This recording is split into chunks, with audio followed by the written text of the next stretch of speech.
Hello, good evening. Welcome to Naperville Astronomical Association's Fundamentals program. Um, Tonight's discussion, as you can see on screen, is astrophotography. From the basics to the middle is kind of what my thought is, but I don't know if that's uh, truly all-encompassing. If you have questions, you can post questions to the NAA's Facebook webpage, or you can also email us at either naperastro@groups.io or info@naperastro.org. So without further ado, we'll just jump right into this. It's mostly going to be me talking and kind of rambling on. So I'm actually going to make my image go away and we can focus on the slides.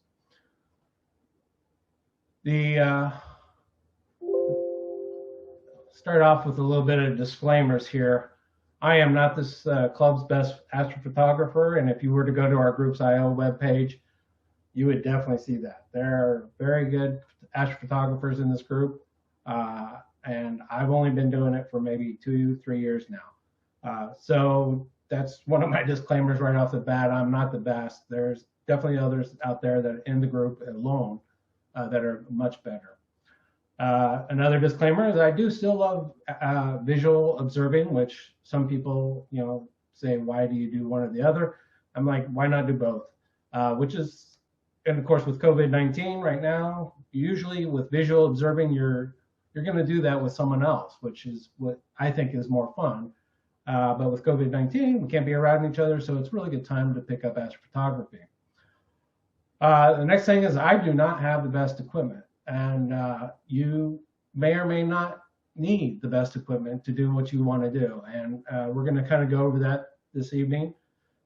So you can get pretty good results with very little equipment. So, but just if I show you any of my images, take that with a grain of salt. So I'm not a software guru. I am a tech person by trade, but I don't know everything about all the software out there that people use to do astrophotography. Typically, when I'm happy with the way the image is, I am done. I don't go into really deep detail. And again, I'll kind of go over this a little bit later in the presentation. But like I said, as soon as I'm happy with the image, I'm done. However, I am a rabid YouTube watcher, that's for sure. I watch a lot of videos of people and how they do things within the hobby.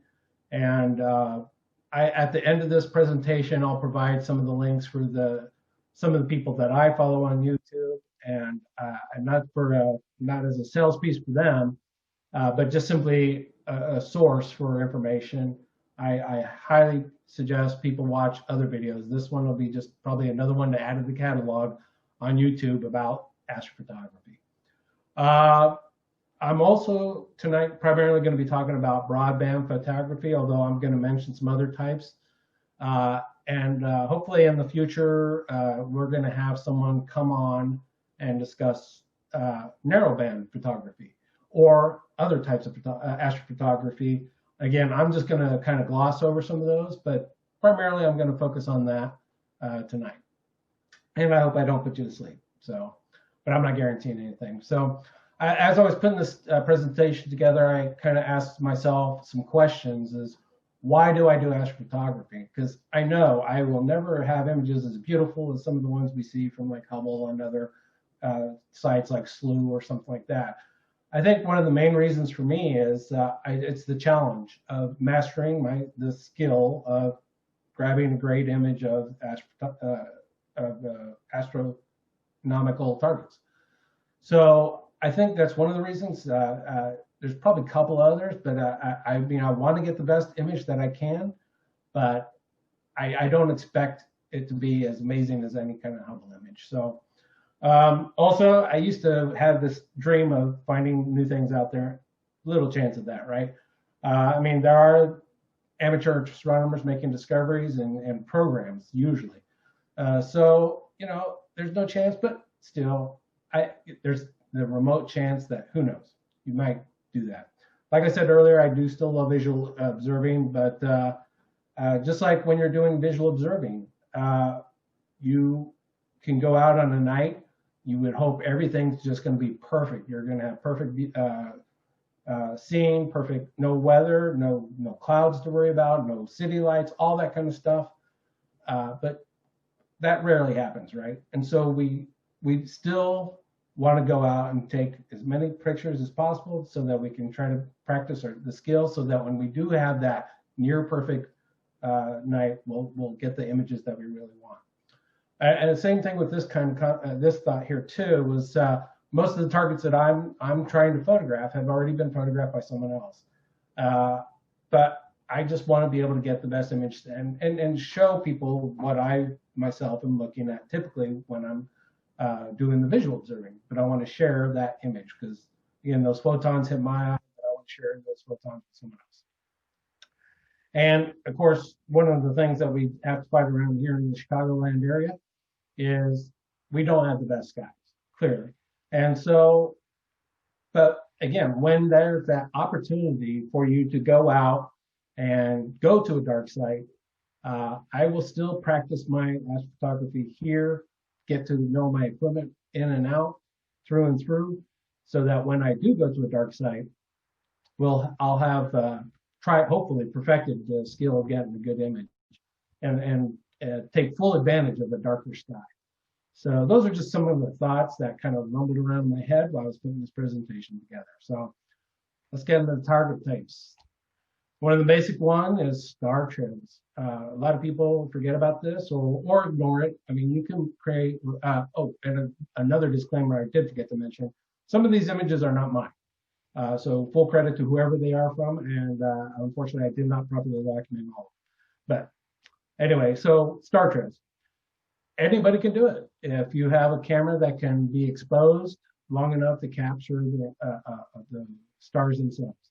And typically, star trail astrophotography, obviously, it really should be called really Earth's rotation, right? That's what we're capturing.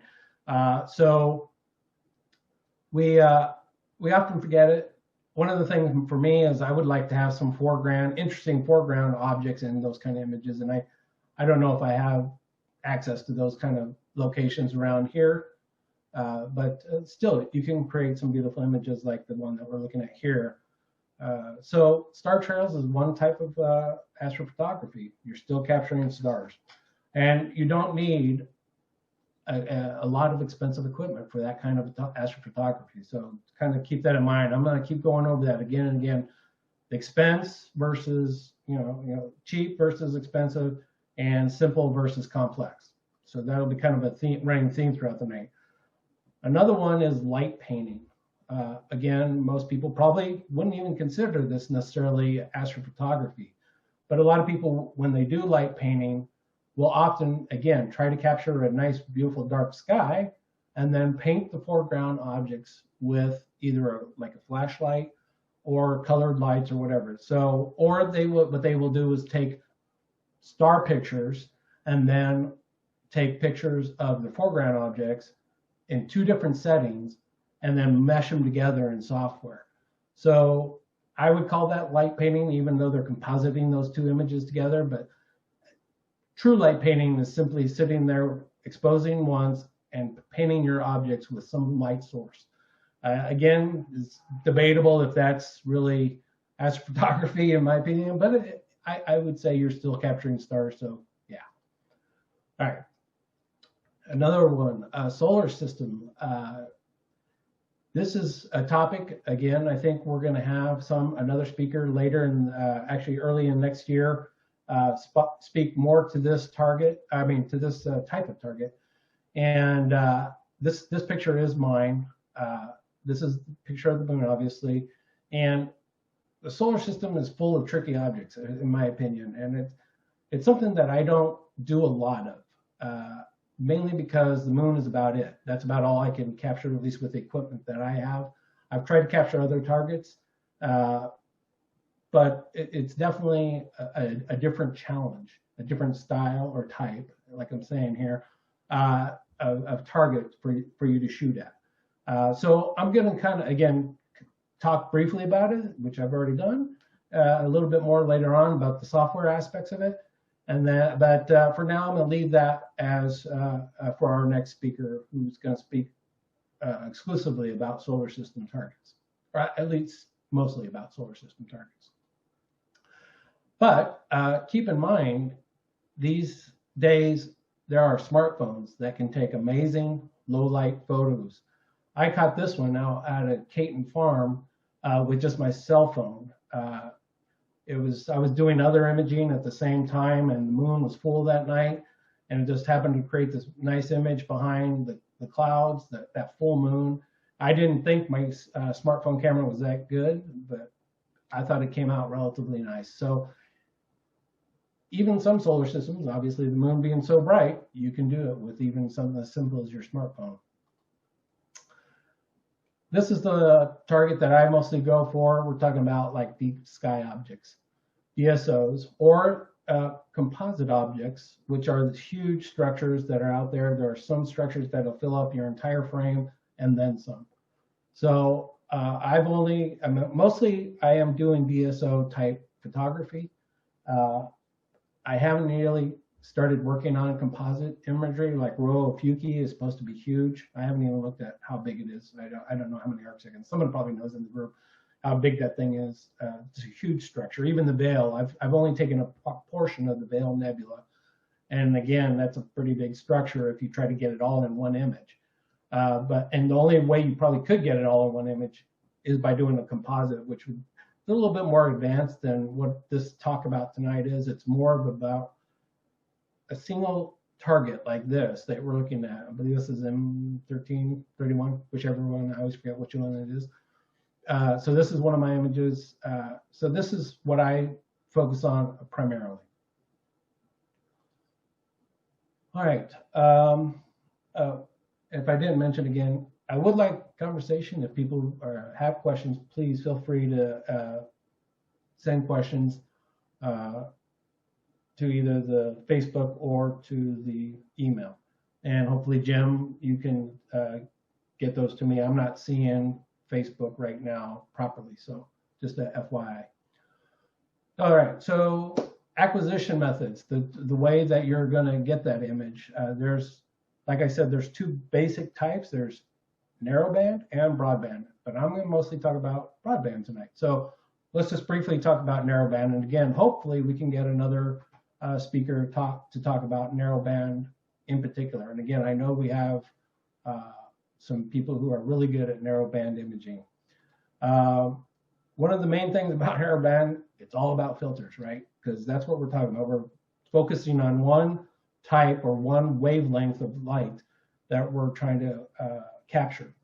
So you're going to have to be buying filters for all the types of wavelengths you need.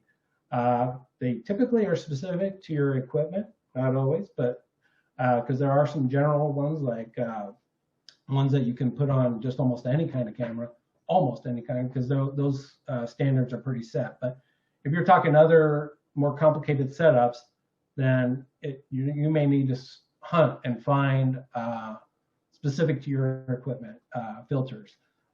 Typically, they're very expensive. You can spend, I know on some of the filters I've looked at, they're like one filter is $300. So that kind of makes it a little prohibitive for most people. Yeah, narrowbands kind of priced me out in that aspect. You'll probably need additional equipment like a filter wheel. Now this is an automated filter wheel. It makes the swapping out the filters much easier. So not only would you maybe need this, you might need something like an autofocuser as well. So again, we're adding complexity to your acquisition method. So again, this is kind of one of those reasons why it pushes me out of wanting to do narrowband. I don't know if I want to have to worry about all these different complicated pieces of equipment. Also, you are going to be taking a lot more time, a lot of images, because you need to take images for each color or filter that you're using, whether it's an H alpha or whatever. So if you're taking 100 pictures of red, you need to take 100 pictures of green and 100 pictures of blue if you want a full color image, and what other filters you may want. So if each one of those 100 pictures is, each one of those is a 1 minute image, that's 100 minutes. Multiply that by each of those colors, that's 300 minutes. That's a lot of time. And again, I don't know if I can make that kind of a time investment. One of the things to help with managing all that imaging that you have to do is a computer. And most people will have a computer manage that process for them, so that when they know that 100 images on the blue channel is done, it will automatically switch to the red and start it on the red, make sure it's in focus. All that other stuff has to occur when you're going through this narrowband imaging. And the alignment of each one of those images to try to simplify your post-processing, or whatever you want to call it, is imperative. You need to have your images as aligned as possible so that it'll reduce the amount of time that it is going to take you to process your image. I mean, we're talking even down to the rotation of the camera. If you had it even slightly left or right, or rotated left or right a little bit, it's going to throw off your other images, and you're not going to get the exact same lineup of your stars. So, and given that you have to spend so much time on one target at 300 minutes, however many hours that is, you know, that's 5 hours of imaging. Your target may not be up in the right place for you for 5 hours. It's not going to be, right? It's going to move across the sky. So you have to be able to do that alignment the same. You have to try to hope the weather is going to be exactly the same every night, which is, we know that's never going to happen. And so again, narrowband has a lot of challenges to it, and it kind of puts a wall in front of me that I'm not ready to try to go over. So again, I know other people will probably refute everything I just said, and because I know a lot of people do a lot of narrowband imaging, and for me, it's almost too much effort. I want to make this a fun hobby and not a bit of work. And like I said, you will be spending a lot more time in post-processing. Also, you more than likely will have to have a dedicated astrophotography camera, which I'm going to go over that here in a few minutes. But there, as far as I know, there's no other way to do that. I mean, you can try to do other, like just let's say H alpha on a DSLR or sulfur filter on a DSLR, but again, I'm not sure the quality of those images. I've never heard of anybody even really trying to do that. Most of the time, they have a dedicated astrophotography camera, and those are more expensive. So again, too many barriers for me to do much narrowband. Maybe eventually I'll get into it, but right now, no. So for me, broadband is the way to go. The cameras for broadband imaging, of course, can vary immensely. We have things like webcams, which Jim, I know he's monitoring this. I still have his next image camera sitting on my desk. So it's just what it sounds like. It's just like what you're probably watching on, if you're participating in Zoom meetings these days, you're probably using a web style camera. And that can just go right into your eyepiece. You can see that barrel on the bottom of that camera is shaped for an eyepiece. This is what I was just talking about, are dedicated astrophotography cameras. They're much more expensive. And again, I'm going to go over more in detail about that here in a second. And then, of course, you have DSLRs. And this one actually pictured here is the kit that I originally bought when I started getting into astrophotography. And of course, I didn't buy it just for astrophotography. I bought it for regular vacation pictures too. So this is the Nikon D5500, and it came with actually one of those lenses. The other one, the big 70 lens, was an add-on that I bought. So, but the kit lenses takes great pictures, by the way. But anyway, this is what I bought in DSLRs. First of all, There's even differences on those. There's modified versus unmodified. Again, I'll go over that here in a second. There's full frame versus crop sensor. Again, I'll go over that. And then there's also mirrorless versus mirrored. That's almost not a distinction anymore, but the price is the biggest difference usually, but there are other aspects on mirrorless versus mirrored. So I get a little more detailed here.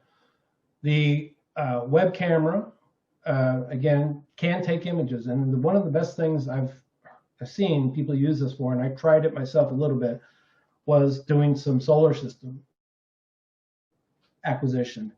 But it does require a computer. You can see there's not much brains to this little camera. It's mostly plug it into a computer via USB cable, and then your computer does all the actual capturing and other than the sensor itself. So you'll need a computer more than likely. Typically they are color though. That is one of the better things. They do generate color images, although obviously with a computer controlling it, you can just turn it into a black and white if you want. Or again, I don't know of anybody using this kind of a camera for narrowband. I've never heard anybody doing that, but I would be surprised if someone hasn't tried. The movies, it typically does take a movie. You don't have to, but you typically are taking a movie, which is why people use them for solar system, because you'll need so many images of a solar system target that you'll want to have stack it. And movies are shot at 60 frames per second, so that's a lot of images being taken right away, one after another. Typically, you'll need a telescope. These don't come with their own lenses, just like a DSLR would come with its own lens. So you will probably need a telescope, and like I said, you can see its shape just on purpose to go into an eyepiece. Dedicated astrophotography cameras. Some of these, they keep changing these quite a bit. ASIs, this, again, don't mean to make a sales pitch for any particular brand here. The ASI keeps coming out with broadband ones. They used to only offer narrowband, from my understanding, is that they were almost only doing narrowband imaging with these, but now they're starting to make them full color as well. So you can do both with a dedicated astrophotography camera. These can be cooled, which is one of the better aspects of them. You're paying for that, of course. But that helps reduce the noise from the ambient temperature that you're shooting through, and the sensor itself can generate heat. Most sensors in cameras generate heat. These can be cooled, and that's what that big fan is. Most of that body of that dedicated camera you're looking at there is a fan.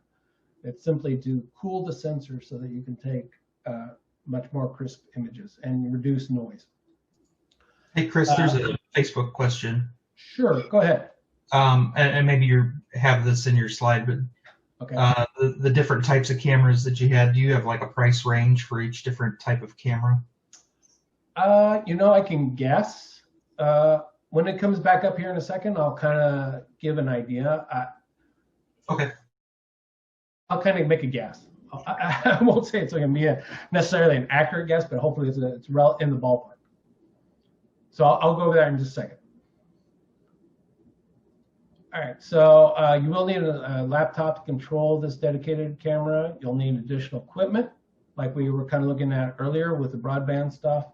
You'll need definitely a telescope, something like that. You probably want guide scopes if you're going to be spending the money for this, which a dedicated camera like this is probably, I think the cheapest one I saw was maybe $800, up to $1,200 and greater. So this is the 1600 Pro. I want to say this one's, someone probably could Google it and find it faster than me, but it's probably up in the 1500 or more price range. And then if you add on, if you're going to pay that kind of price, you're going to get the cooling and all that kind of stuff. You're going to want something like a guide scope. So you're going to want, because you're going to want super accurate tracking. So that's part of the cost. You'll need the telescope. That's part of your cost, right? And the camera itself is expensive, like we just kind of discussed, right? Oh, sorry. I forgot to leave it up there for a second. The webcam, those webcams can come in as cheap as I've seen.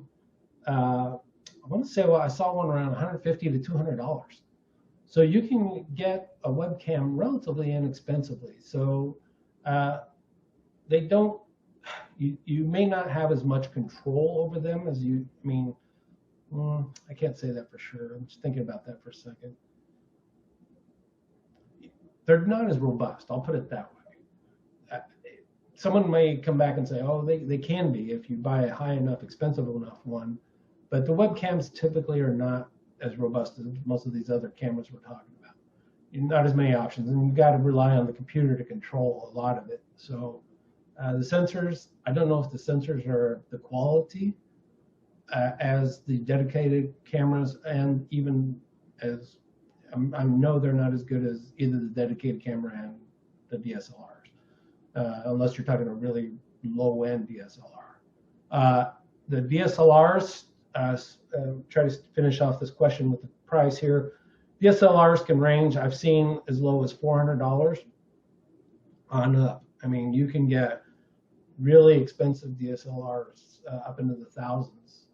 So again, it just kind of depends on what you want to pay for and what features you need.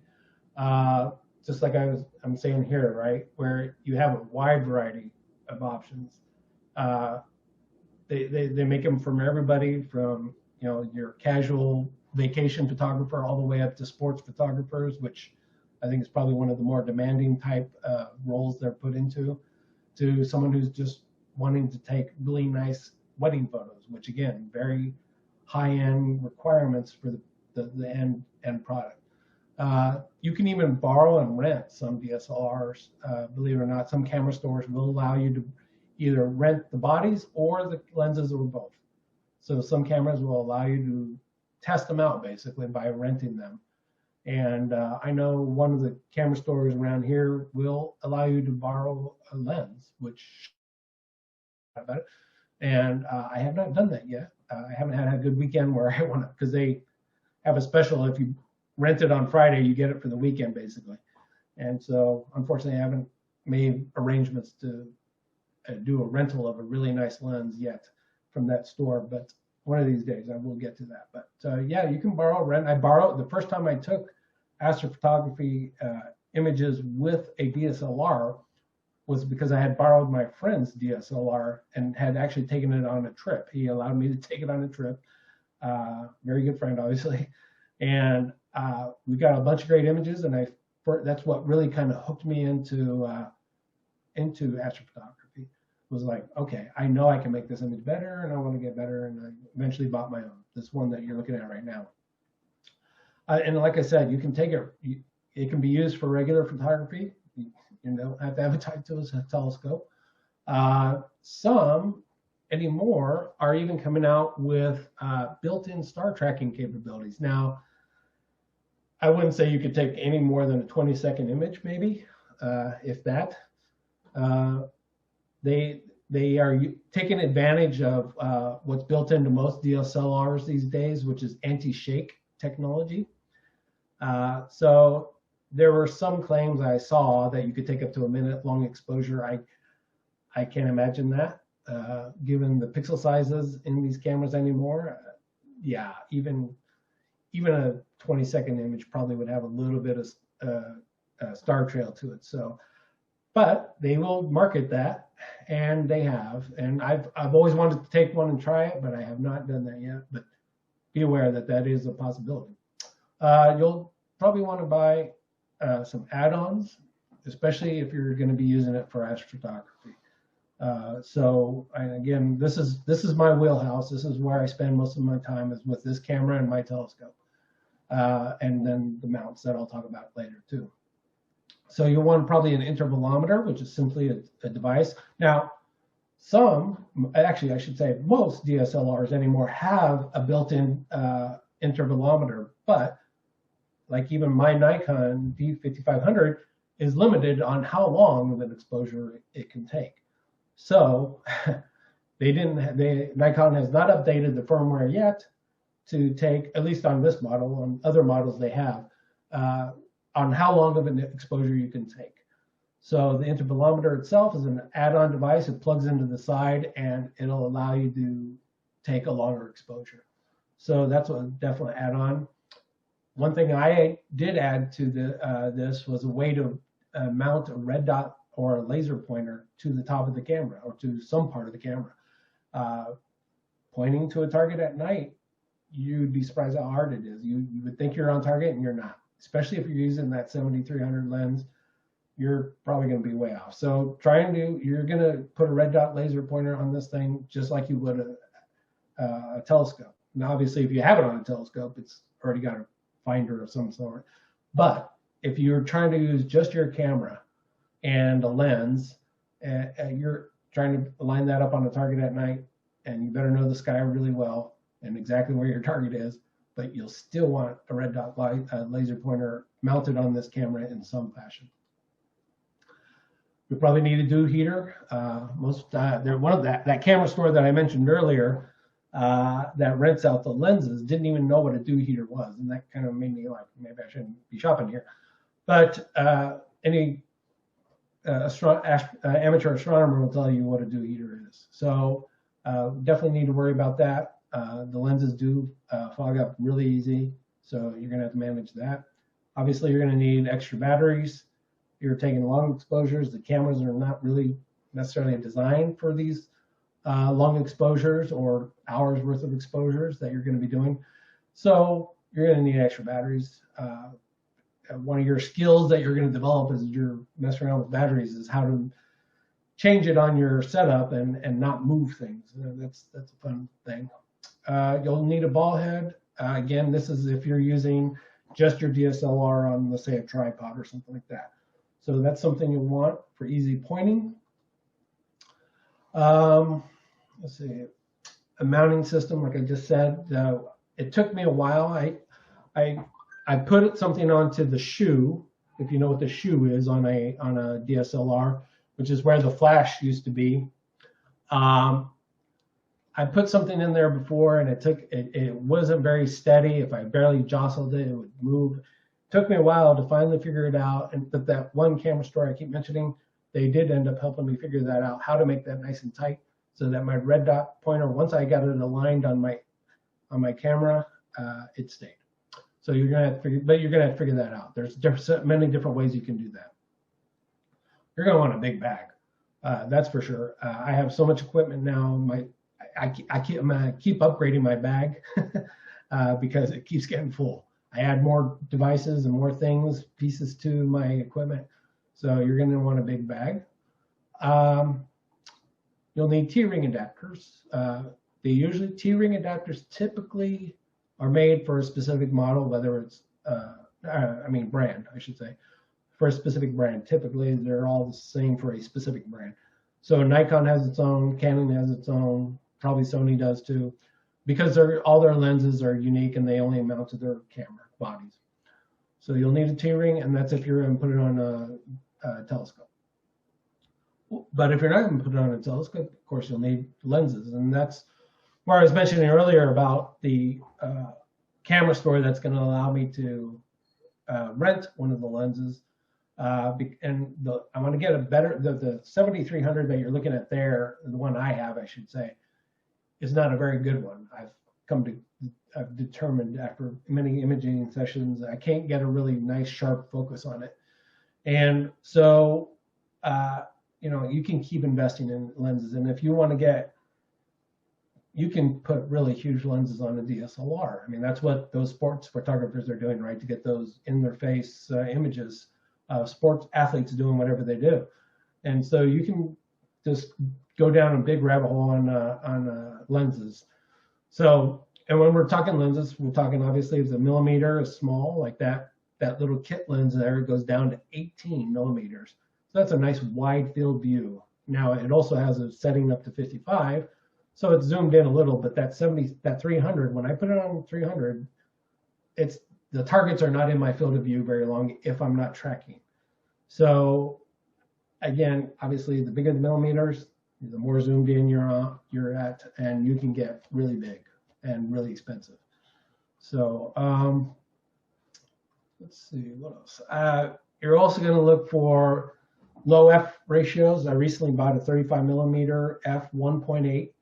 That thing is so fast. The glass, it's a fast lens, really fast. And one of the best things about that is that you don't have to have your ISO setting very high. So you're gathering so much faster light. The aperture is open so much that it makes it easier. You don't have to take as long of an exposure, all that kind of stuff. So, but of course, the lower that number is, the more expensive the lens is.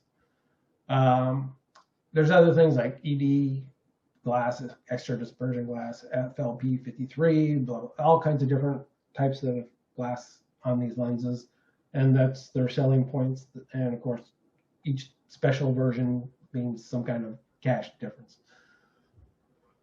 So when it comes to DSLRs, I'm just going to kind of, again, gloss over the settings. I know I could spend hours talking about settings because, first of all, maybe even before I get, well, I'll just go ahead and go through my list here. So the manual mode is a must. You have to put your DSLR into a manual mode. So if you're expecting it to do autofocus, you can forget about it. If you're expecting it to do, if you think you can use one of the other settings that will focus on aperture, more than likely it's not going to work.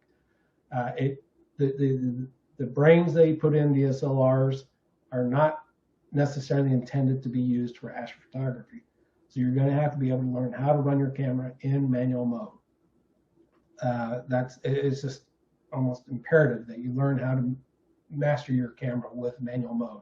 And that even includes turning off the autofocus on your lenses and the autofocus on the camera. You're going to just have to do it all manually by yourself because, first of all, every target's going to be different.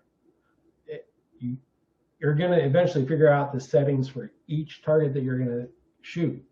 And a lot of websites and a lot of people have talked about it, so you don't have to reinvent the wheel, but you do need to know what are the proper settings for your specific target for the night. You're also going to want to shoot in RAW format. Most DSLR cameras will shoot in RAW format. Kind of going back to the web camera, I believe they are MPEGs, which are movies, right? So if you try to put your camera, and most DSLRs will take your average vacation pictures in JPEG most of the time. Your phones, those are all JPEG type formats. You lose too much information. So you've got to learn how to do RAW format. Now, one of the things about RAW format is they're large images. They're taking up disk space on your camera's card. So you're going to fill up a lot of disk space either on your camera card or on your computer or both. And more than likely it's going to be both. I constantly empty out my camera after every session. I don't leave images on my camera. I get it over to my mass storage that I have on my computers because RAW format will allow you to go back and change the settings that you maybe didn't get right. Now you can't change them just dramatically so, but you can change them pretty impressively so. You can change an exposure from 0 all the way to 5 typically. And that's a huge amount of difference. And there may be times where you need to do that. And the only way you can do that is if you have it in RAW format. Now there's other programs that will say, no, you can do all kinds of edits with JPEG. Yeah, you can, but it's not going to be as finessed as a RAW format.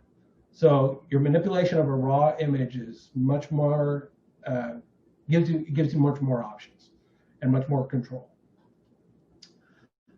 Focusing at night, again, you can't rely on the autofocus, so that's out.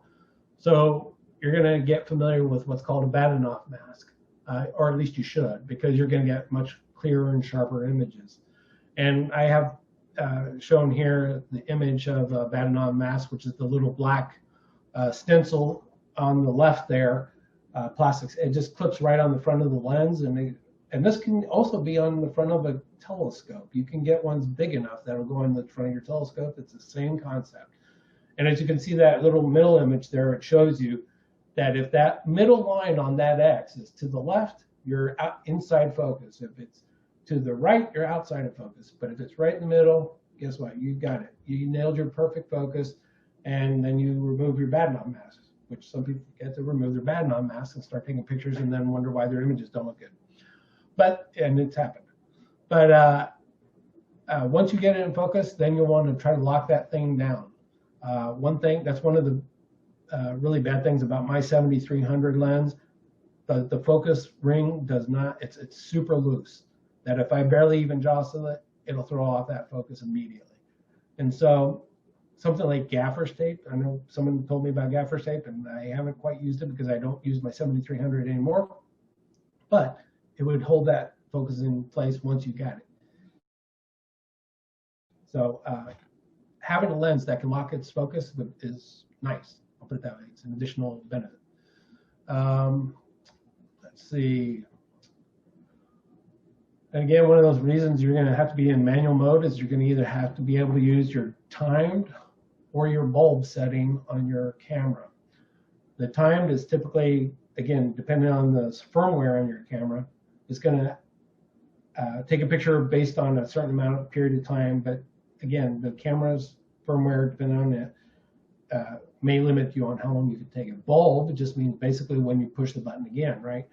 So you would, like when I put on my intervalometer on my camera, I put it on bulb setting, and then my intervalometer controls how long the exposure actually how long that picture is exposed. So, and my intervalometer can go anywhere from 1 second all the way up to 999 seconds, I believe. So that's a long exposure. I don't know anybody who would do that. But anyway, but you can do it with an intervalometer. So you put it on bulb, and then you use your intervalometer to take longer exposures, 1 minute, 2 minute, 5 minute, whatever exposures, whatever your mount's capable of. You'll set your ISO. You want your ISO as low as possible to reduce noise. However, there are some targets that you're going to actually need to bump it up. And then you're going to fight in post-processing to try to take that noise back out. But in general, the general rule of thumb on the ISO is you're going to try to shoot it as low as possible. So in an image session, I will sit there and I'll take sample pictures. And one of the main things I'm changing, there's two main things. I'm changing my interval, how long of an exposure, and I'm changing my ISO. Typically, I'll try to find out how long I can expose before my tracking for the night, whatever it may be, and trust me, it does vary every night. If my tracking is on and I'm not getting, star trails, then I will figure out that, okay, that's my maximum amount of time. Then I take that and then now adjust my ISO. I try to start reducing it until I can get to the point where I know that I'm starting to lose data. And I'm going to talk about that here in a second. So if I'm losing data, then I say, okay, that's the minimum lowest ISO I can set it at. And again, the intent of that is to try to reduce that noise, because that is just simply like a gain setting on those web cameras. So you want it as low as possible, but there are times and targets that will require you to set it higher than you may want. And there are some times where if you're working on a tripod with something that's not tracking, and you still want to try to get that image of let's say the Orion Nebula, you're going to need to crank up the ISO a little bit just to get halfway decent exposure. Aperture, again, this has kind of already been talked about. You're going to want that f setting as low as possible, as open as that lens is capable. If you're dealing with a lens, you're going to want that open as much as possible, so it's lowest setting. And again, you'll find anything that has like that, my 7300 there has a range. So not only does it have a zoom range, it also has an f range, and you're going to be limited by the lowest number, obviously. So in a 7300, something like that, I think it's a minimum of 4.6, which actually may not even be that low. That means you're going to have to expose for a longer period of time, and of course, then that may mean you're going to have star trails, and all those things, just kind of pile up on each other. So, but in general, you're going to set your aperture as low as possible. So here's what I was talking about on the data. If I'm setting my ISO too low, I'm going to be chopping off this histogram. So you're going to learn how to use your histogram. This is one of those settings on your camera, and hopefully your camera has it, so that you can look at it, see if you've cut off data. This middle one, the regular daytime image, your histogram, those columns represent how much of a specific channel that got recorded by your camera, and that can be any of the colors along the spectrum, right? So typically a nighttime image is black and whites. That's really primarily what it is. So your histogram is skewed to the left, like I'm showing there.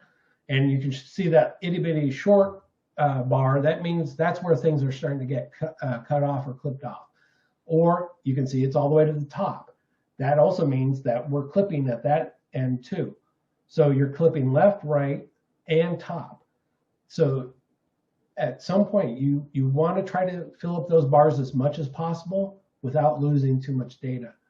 And again, that is affected all by your exposure time, your ISO, the aperture, all that stuff, and your histogram will reflect that and give you a quick immediate feedback on that one. And I can thank Eric. I think he'll know who I'm talking about if he's watching, for that little nugget. That one has been very helpful. Modified versus unmodified. So a DSLR clearly is not a dedicated astrophotography camera, but you can have it made into a astrophotography camera of sorts. In other words, most DSLRs have infrared cut filters in them. That's, you don't want infrared showing up in your images when you're taking your family photos at someone's birthday. So, but you can either do it yourself if you're brave enough to take apart your expensive camera, or you can send it to someone and they can modify it for you. And that way you can take images of targets that only really show up in the infrared. And there's a lot of targets like that. So you may want to get a modified one. They do, you're going to pay for the camera, but then you're going to pay to break it, basically, kind of, because you can still use it during the day, but it's going to be noticeable. You're going to see it. So, yeah. All right. So mirrored versus mirrorless. Like I said, the distinction on this breakdown of DSLRs is kind of going more and more away. But actually, I read a great article the other day about this. So one of the main things is that in this DSLR, the one that you're looking at, my Nikon D5500 has a little mirror that flips up and down, exposing the sensor to the image that I'm taking. But it also, so that's the mirror they're talking about. And whether your camera has that or not, or if it's more like a webcam, which is what the mirrorless is that the sensor is always exposed to your lens. So you're always going to get a clean shoot or image through the lens. It's going directly to your sensor. That mirror, all that mirror does really is flip it up to your viewfinder, so you can see what you're going to take a picture of. That's all that mirror does, but it also kind of protects the sensor. That's another thing it kind of does. But with this Nikon D5500, I can lock that mirror up. There's an option in there to say, okay, yeah, I'm going to clean my camera now, so I want to lock that mirror up. Therefore, now my sensor is always exposed. And of course, I try not to make sure that I'm not with the mirror up when I'm changing my lenses, trying to keep my sensor as clean as possible. Another thing with mirrorless, so you got that live view. Typically, you're not looking at a direct view of your target. You're looking typically at a screen on the back of the camera. So that's what your image is supposed to look like according to that little screen. Now those little screens have gotten better. They used to be pretty poor. I mean, I'm sure we can all remember how smartphones have evolved into pretty impressive visual displays. So that's one of the kind of the benefit and drawback of a mirrorless is that you get that true live view of what you're going to be taking a photograph of, but you're also looking at it on a really tiny, tiny monitor basically. And is that a true representation of what you're seeing? Are things getting cropped? So that's why a lot of people like the viewfinder on a mirrored camera. So because it's typically a much more representative view of what's going to be exposed on your to your sensor. But again, that distinction is kind of going away. So one of the other things, the differences between mirrored and mirrorless. Mirrorless typically are smaller bodied cameras. Not always, but they're typically smaller bodied. And of course, with most things, if they're smaller, they're more expensive. And they're supposed to be the newer technology, although there's drawbacks from both types of cameras. But right now, mirrorless typically are more expensive. All right. Full sensor versus crop sensor. So the more expensive full sensors, they are more expensive, but it's just what it sounds like, right? The sensor is bigger. It's a bigger chip, so you're going to be gathering more photons. But you also have the issues with vignetting, especially if your lens is not specifically set up for full sensor for a full sensor camera. So I would say, again, this is one of those things that it's up to you if you're going to go down that path of spending the extra money for the more expensive full sensor or not. I work with a telescope that's adds vignetting to my image anyway. Which, if you don't know what vignetting is, that's basically you'll see the corners of your image are blackened or darkened or cut off, basically, really, because the optical path has been blocked on those edges. And so the cropped sensor typically won't show you as much vignetting, but my telescope has baffles in it, and it adds vignetting to it. So the image train, but depending on what you have, may or may not benefit you for a full sensor. If I were to throw a full sensor on my tube that I use, the vignetting would be even worse than it is now, which is a crop sensor. I have a crop, this Nikon D5500 is a crop sensor. So it would be even worse. Again, it depends on your image train, whether it's worth it to go for the full sensor or not. I can spend a lot more time talking about this rule of 400, 500, or better yet, the MFN calculation, which I am not even going to try to say the MFN, what that stands for, but I do have a link at the end of the presentation, or if you Google it, you can look up MFN astrophotography. It's a way to determine how much data is recorded per pixel per second. It takes into that extreme, down to the micron level, recording of those photons hitting your sensor. And this MFN calculation is pretty much spot on. It doesn't hardly leave room for the trail. So what this rule of 400 or 500 is how long you can expose your sensor without star trails being realized. And so it used to be the rule of 400 back when we were using film. And then it went up to the rule of 500 with the first generation of DSLRs and digital cameras in general. But now these things are we're talking micron size sensors of just the sensors are so much more sensitive. This MFN calculation takes into the calculation. There's a website that specifically talks about it, and on that website you can put in the model of your camera you have, and I think also the lens you're using. I don't know if, I can't remember now if it includes also the mount you're using, but anyway, at least the camera you're using, and it will calculate how long of an exposure you can take. So if you haven't used the MFN calculation, you can at least default to the rule of 400. I would say 500 is actually better. So you're taking the millimeters of your lens, so 70 into the 500 would be what, 4 seconds, something like that. I can't do math. Someone do the math for me. Anyway, okay, with the 300, if you had it maxed out, you can only take a 1.5 second exposure.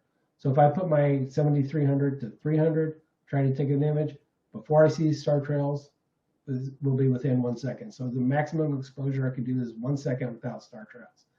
So that's, again, using the rule of 400 or 500. But the MFN will make it even more restrictive. So a field flattener, which you can use on your DSLR. So its intent is to try to eliminate distortion of the image at the corners of your image. So even though the center of your image is nice and focused and you have pinpoint stars, if you look at the corners of your image, it doesn't matter almost what kind of lens you're using, those ones on the corners are going to be a little oblong. They're not going to be nice and sharp. But a field flattener is intended to eliminate that. It's like an f-stop. And obviously, if you got that full sensor, here I was talking about how the vignetting would be really bad on a full sensor on my system. A field flattener would help knock that down some.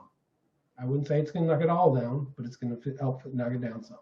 So I haven't used a field flattener, but it's beneficial, and that's probably one of my next purchases that I'm going to be making. Okay. I know I've been rambling for a while now, but almost an hour. So I'm going to try to move along a little faster. Someone that had just asked this question recently on the IO groups about putting your, what it means to put your camera at prime focus. So here's the diagonal of my telescope, right? Then that's what it looks like inside. So prime focus is where that little mirror is inside that eyepiece, that diagonal. That's where prime focus occurs. So when your eyepiece, all your eyepieces is doing is magnifying that image down on that mirror. So this is putting a web camera, Jim's web camera, in at the eyepiece. So this is what people were talking about is eyepiece projection. So you put your camera there instead of the eyepiece.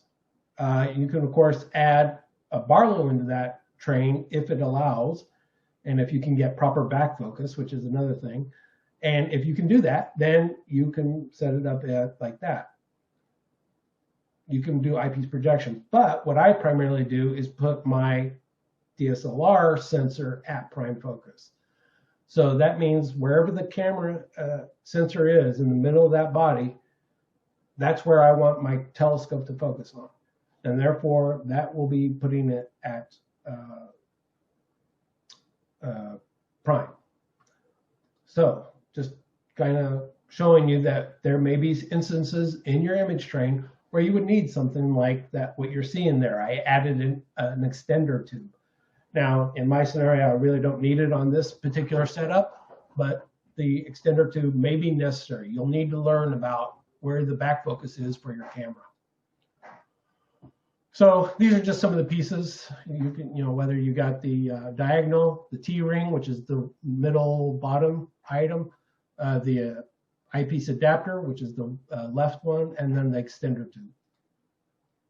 All right. Again, I need to kind of pick up the pace. I know I've been talking for an hour. So we're going to talk about mounts, from simple to complex and cheap to expensive. So you can start off with a camera tripod.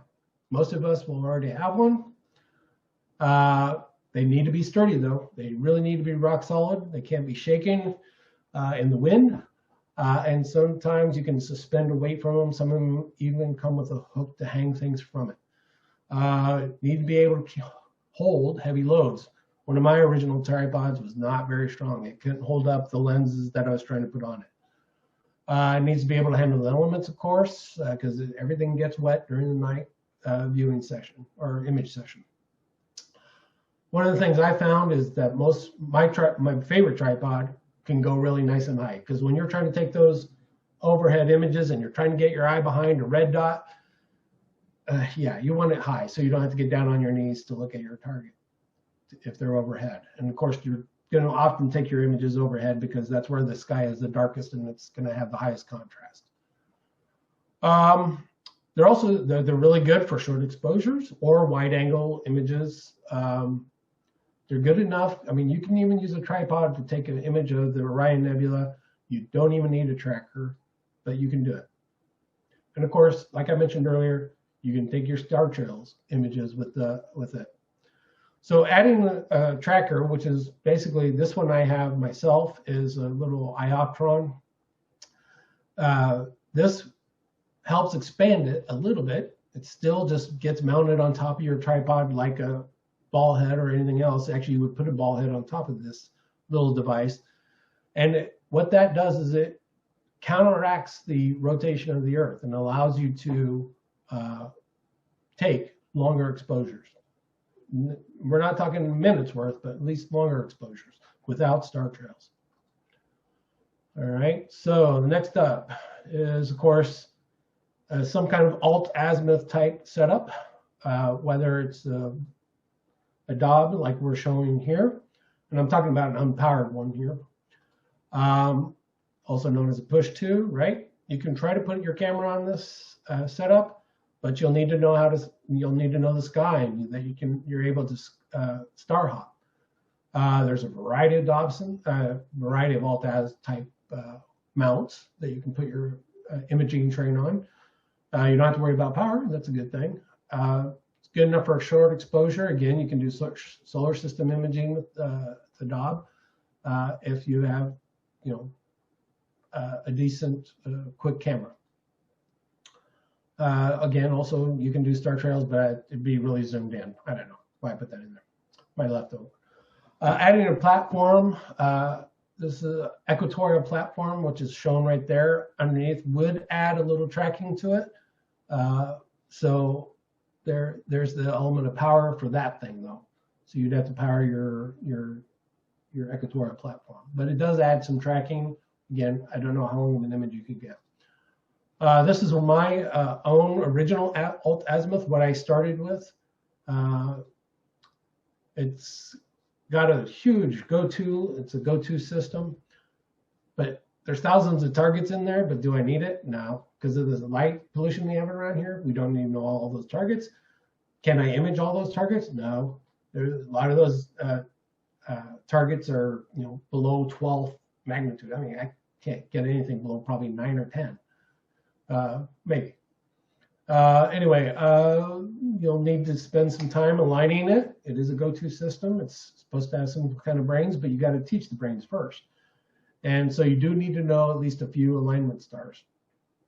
There's a variety of these too. There's huge options on a proper powered alt-azimuth system, but you do have to worry about things such as cable wraps and power sources and stuff like that. Now, when you're imaging, unfortunately, sometimes the stepping for the alt, because it goes altitude first and then azimuth next. So sometimes that gets captured when you're imaging. So you may have a few less good frames that you can use for your final image. But with this system, I did start capturing some DSOs. Not many, but I did capture a few. And again, we're talking about limited exposure times of seconds, not minutes. The problem with this setup originally was that it's also not really designed for a heavy setup. At least this one wasn't. There's other ones that may be set up for heavy loads, but once I put my camera on this thing, I was having to run the rail for the tube itself all the way to the end. It was almost falling out. So they're usually really balanced, nicely balanced, but as soon as you add some extra weight, like a camera, it'll throw it all off, and Some of them, though, like I said, are capable of handling that. You can add a wedge to the system, which is going to get you closer to the next one that we're going to talk about. And again, that's going to increase your capabilities.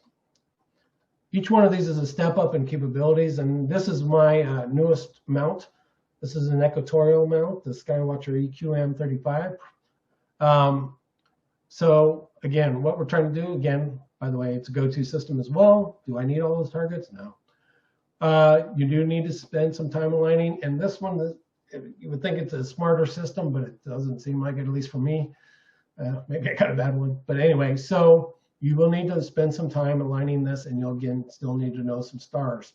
Again, a huge amount of variety. We're talking, this one was, they call this an entry-level equatorial mount. It starts at $600.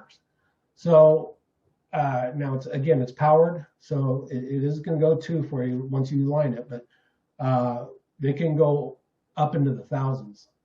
A heavy-duty equatorial mount that's powered and has excellent tracking and all that stuff, you're talking thousands of dollars. But you can start off as low as 600 with this one. You do still have to worry about cable wraps. It's the best setup for DSOs because you can get really long exposures, because all this thing is doing primarily is counteracting the rotation of the Earth. So you keep that target in your sight, in your image, for the longest periods of time. Now, still, there is a chance that your camera can't handle it, and in combination with the mount. So they got to work together. And if they don't, you'll still end up with star trails or limited amount of exposure. So far, I've only, I think the longest decent image I got with this setup in my DSLR was about a 5-minute image, and it had a little bit of star trails. So, and that was a night I had the alignment pretty solid. So if your alignment's even off a little bit, you're still going to end up pretty bad star trails. You do, and one of the better things about this design is that you do have counterweights, which can help you put on heavier equipment. You will need to do an initial polar alignment, which is an extra additional step. And a lot of people will spend a lot of time and money in just nailing this first, and it does help a lot. And even leveling all these mounts, all the powered mounts, if they're level, then you're going to start off with better luck. And then you have to do a polar alignment on this one, and there's even cameras you can buy to help you do that. So again, adding to the cost and the complexity, all that fun stuff. But you do get additional functions with this kind of a mount, such things as dithering.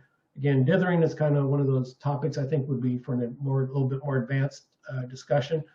But it's just something I mentioned. You do get additional functions when you go to step up to an equatorial mount. So typically what you're going to do is you're going to mix and match all of these pieces together, right? So this is a typical setup. Most astrophotographers I've ever seen, it looks exactly, if they take a picture, and this is someone else's setup, this is not mine.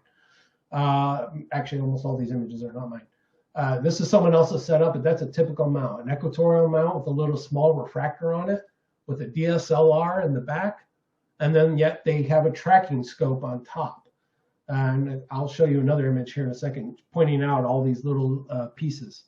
So that's a typical one, but a lot of people love CSTs or Schmidt-Cassegrain type telescopes. And if you notice, they have a dedicated camera on there. But again, they have a tracking scope with so again, all these are a step up, and you notice the mount's a little bit beefier because that's a bigger tube. You got better light gathering because it's a bigger tube. Refractor versus reflecting versus refractor that's a whole different debate. I'm not going to get into. There's the newest kids on the block, which are astrographs. Again, slightly different. It's a reflecting. They're starting to design these telescopes for astrophotography because they know more and more people are getting into this hobby.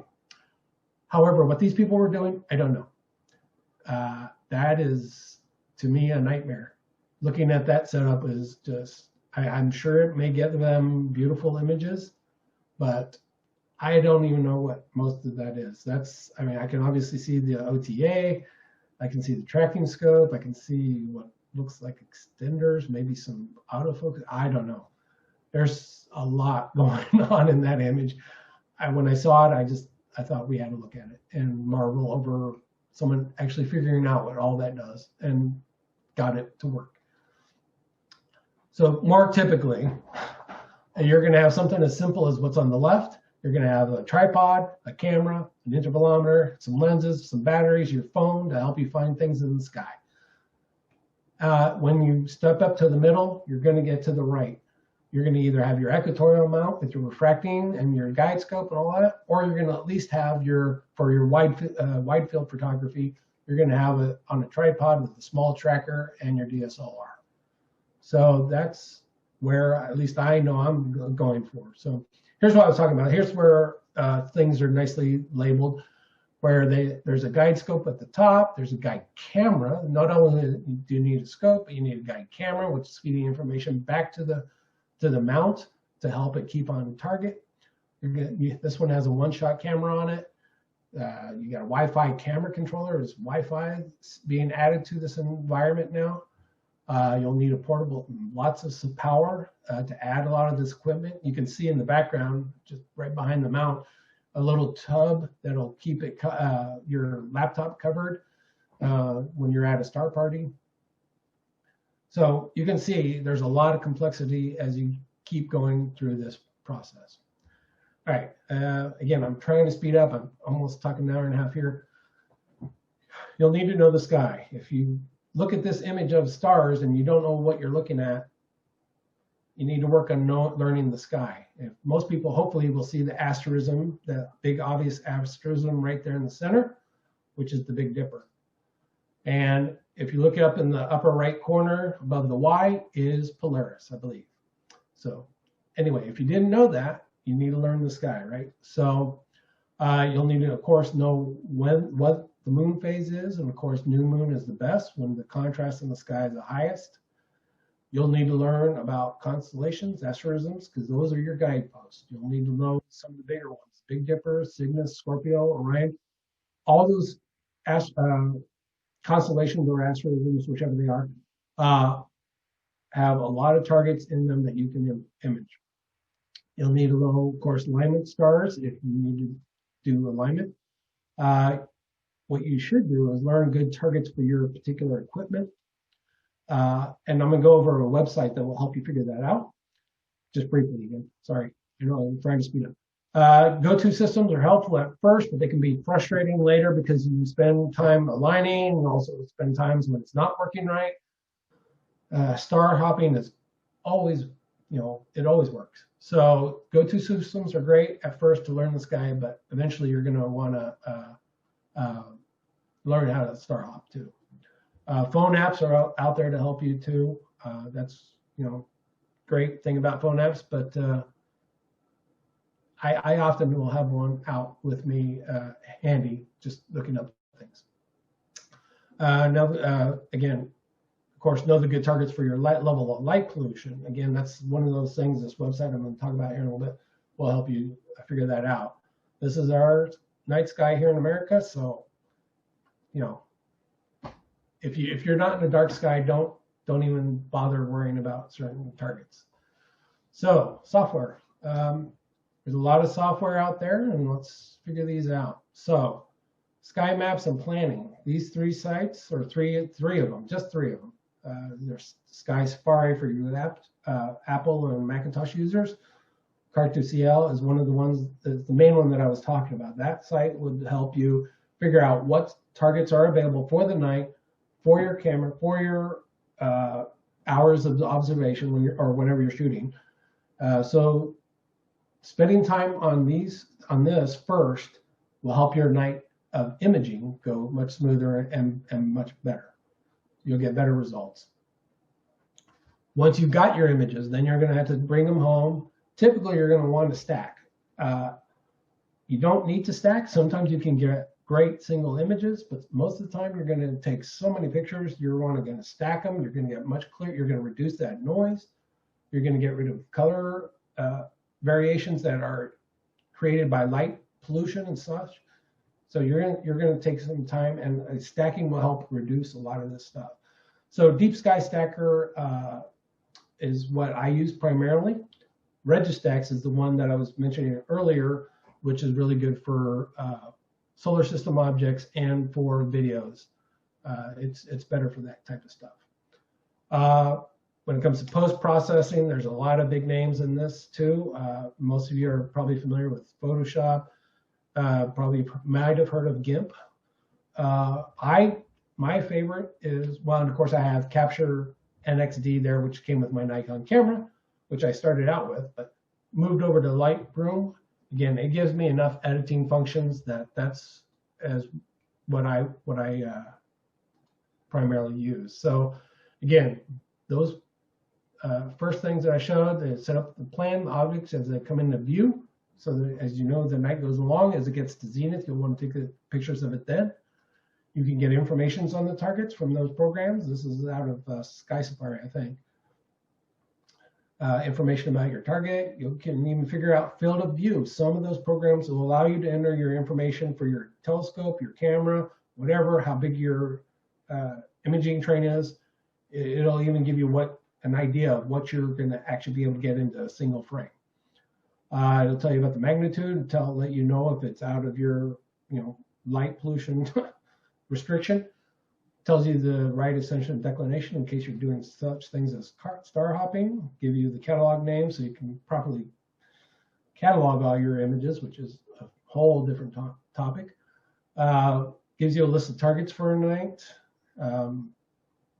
Again, you can sometimes put your information for your camera and your. When it comes to stacking, you're going to take a multitude of images and then put them together to come out with one great image. You can take 100 1-minute images, stack them together, and maybe come out with an 80-minute total great image, which means it's like one 80-minute exposure. So it's you don't always have to do it, and sometimes you have to pre-process before you stack, or sometimes you can just go straight to stacking and then post-process.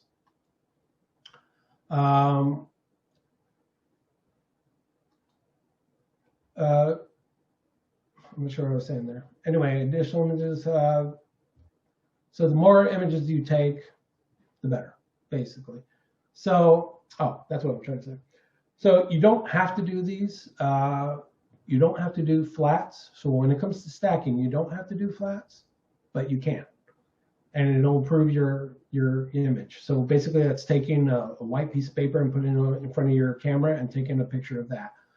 You want it as bright and white as possible, and then as flat as possible to try to eliminate things such as dust. Biases, again, you're going to take photos of with your lens cover on, really short. All you're trying to do is eliminate artifacts from your sensor. Darks are, again, similar to biases, but this time it needs to be the exact same exposure as what you took. And again, you're trying to eliminate noise from your sensors or ambient information. So you definitely need to post-process after you've stacked. And then again, you use it a lot with videos. That's really the only way to turn a decent video a video into a decent image. Oops. Again, you take your short exposures, take them into long, make them into long. Post-processing here, the basic minimum, I should say, really, edits that I do are, I usually adjust my exposure, I denoise it, I usually do some kind of curve adjustments to the RGB channels within the program. And again, this is all why you need to do raw format shooting. I'll do white balance adjustments sometimes, usually, depends on if I want to warm up an image. I'll almost always work with the contrast because of the light pollution we have around here. There's, in the program I use, there's a setting called vibrance and saturation. Again, that's just to really make your image really pop. So, but sometimes it comes into play when you're just doing basic edits. There's advanced edits. They're for poor images, so when you really need to work on making an image come out decent.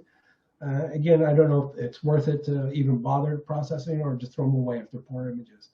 But you'll definitely need advanced edits for narrowband imaging. You'll do things like layer manipulations, masking operations. Like when you take a picture of the veil, it's in so many stars. There's programs within Photoshop that specifically take out the stars so that you can get a clear image of the veil. And then you can either choose or not to choose, put back the stars, which is an interesting concept, but it's called what I call a masking operation. And again, that's what I was just talking about, the pre-made tools. Luckily, someone already did that, but there's other ways to do it too. And then, of course, if you're doing those big, giant composite images that I talked about earlier, you got to stitch multiple images together. You know, that's, again, I would say an advanced topic, but you can do it. The artist's eye, in my opinion, it's when you're happy. So, and again, I stop my post-processing once I'm happy with the image, once it looks good to me. Just some miscellaneous things, some equipment for you, the tables, tarps, blankets, comfortable chair, because usually I have a second setup when I'm doing visual observing while I'm waiting for my images to be taken. You know, your typical red filters for computers, phones, shields, like that tub I was talking about in that one image. You'll want your equipment to cool down. You'll need things like, like that gaffer's tape I was mentioning. Again, if you're doing that kind of imaging where you want some kind of foreground image, you'll need to go find it. You'll need to get access to a place that will let you take pictures there. Additional energy sources, a lot of this stuff is power hungry, so you'll need that. And then, of course, I would suggest joining an astronomy club. I've talked almost an hour and a half here. So this is the links for some of the people I follow on YouTube. Nebula Photos and Peter Zelinka, those two. And again, I don't mean to make it an advertisement for them specifically, but they are really very detailed. Nico on Nebula Photos goes into extreme depth on edits and stuff. And I mean, some of his videos are hours long. So there are there's plenty of information out there on how to do this. These guys are, you know, Peter has a paid course, but he also has a free course. So again, I would highly suggest you spend a lot of time on YouTube. There's the link for the MFN rule, Société Astronomique. I'm not going to try, it's French. It's a French website, so you may need to have the translation turned on Google so that you can do it. And then I just provide a few shopping sites for some of the products you saw and some of the products you will need to do your astrophotography. And with that, I am done. I think that I had no other questions. No, Chris, we do have a couple other questions. Oh, okay. Go ahead. What would you say it costs for a beginner to get into astrophotography? Oh, I would say you could spend. That's a complicated question, but yeah, I would say you could spend like at least a good $60 on a solid tripod. Let's say you could spend anywhere from what $300 to $400 on a decent DSLR camera. You get a low-end DSLR camera for around that price, and I would say, you know, some of the add-ons, and you could easily do it for under $1,000. You could probably do it for under maybe $800. But I don't discourage anybody from not just walking outside and trying it with their smartphone. Again, the low light capabilities of the newer cameras on these smartphones is pretty impressive. I'm not going to say you're going to get a lot, but again, you'd be surprised. I think you could do it relatively inexpensively. I would say $500 is probably, you know, a good minimum. Okay, and then speaking of smartphones, are there any suggestions for shooting through a clock-driven telescope using a cell phone camera over the eyepiece? Yeah, that's something I didn't really cover, and I noticed on the Facebook's advertisement for tonight's discussion, the smartphone adapter. So there are little devices you can put on to either your phone or onto even other just like point and shoot type cameras that'll attach to your eyepiece. You can use those. I have one. I've only used it maybe once. And that's not, the reason being is because it is really hard to properly align the camera on your phone. And some of these devices are specifically designed to do this, but to properly align the camera with the image train, the rest of the image train of your telescope, it's really hard. And you may get some decent photos, and I've gotten some decent moon photos. Again, a very bright object though, right? But I've gotten really decent photos of the moon by just holding my phone by hand up to my eyepiece. But again, we're talking the moon, which is really big and bright and easy to photograph. I mean, you can almost hold your hand a couple inches away from an eyepiece, and you can almost still see the image of the moon on your hand.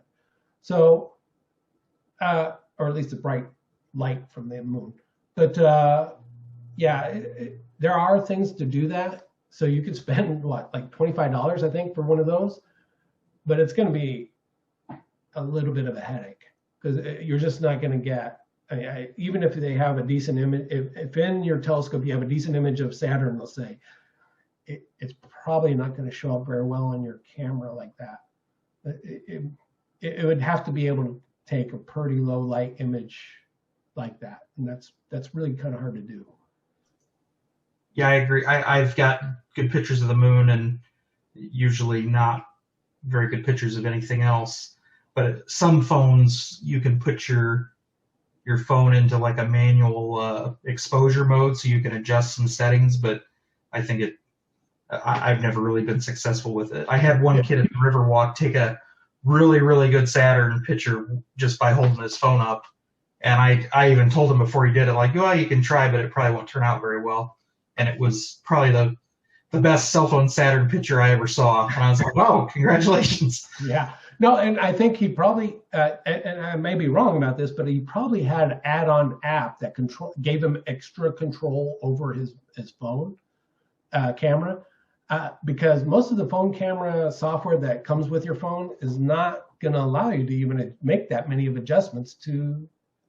I mean, they just didn't make it that way. They made them for one-shot type, quick photos, not for detailed manual control of the camera, because there isn't much to control in those cameras. They're fixed lenses and stuff like that. And then one more question. You touched on this, but I know you have a Dob, so maybe you can talk about this again.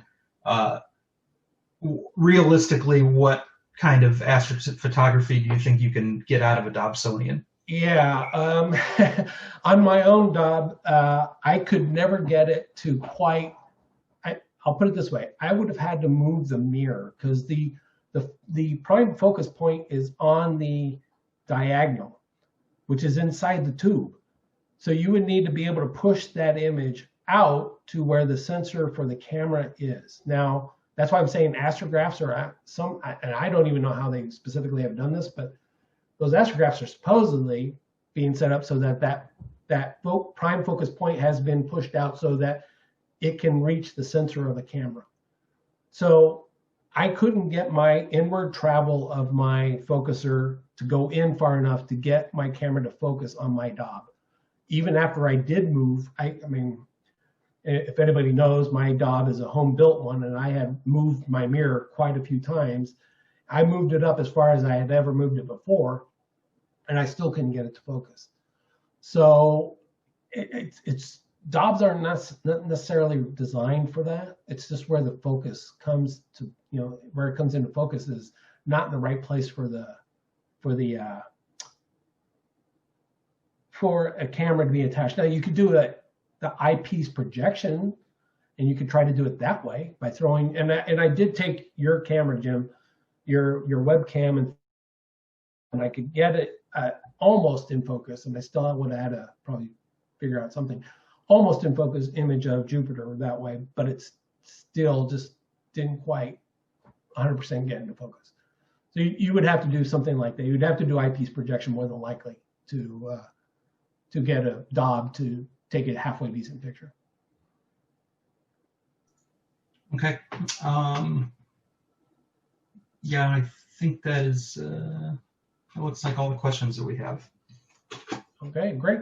Well, thanks for having me, and thanks for the question. All right. Thank you, Chris. Goodbye, everybody. Good night.